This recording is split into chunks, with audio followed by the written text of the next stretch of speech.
هاي بنات، ازيكم؟ عاملين ايه؟ النهارده عايزه اتكلم في الفيديو بتاعي على يوم نفسك. يوم نفسك انا هحكي لكم اليوم بتاعي انا.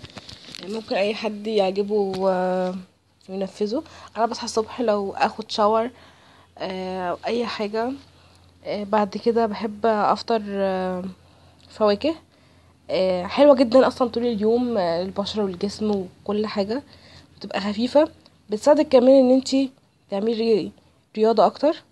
انا مش بعمل رياضه كل يوم بشكل انتظامي يعني، بس يعني هو يوم بقى يعني هتعملي فيه كل اللي انت عايزاه. بعد كده طبعا لازم نبوظ الرياضه، تجيبي كل حاجه انت بقى عايزاها، انواع شوكولاته بتحبيها بتفضليها. آه، تخشي بقى تعملي مثلا اي حاجه، تحطيهم كلهم على بعضهم ويعجبوكي. بعد كده بحب اسمع الحان عمر خيرت.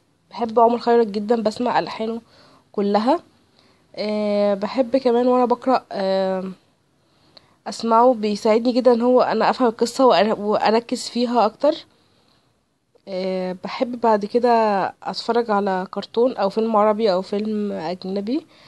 كل اللي انت بتحبيه اعمليه، هيبقى يومك بقى، فكل اللي انت عايزاه نفذيه.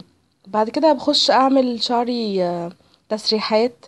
انا شعري طويل طويل اطول من الصوره، فبيساعدني جدا ان انا اعمل التسريحات اللي انا عايزاها. آم، ما قاعده في البيت بقى، فتعملي كل اللي نفسك فيه، كل اللي انتي بتحبيه.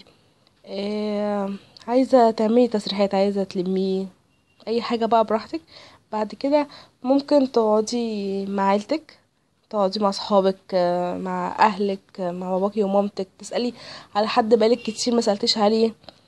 آم، هيسعدك وهيسعد ان انتي كلمتيه، هيحس ان انتي فاكراه.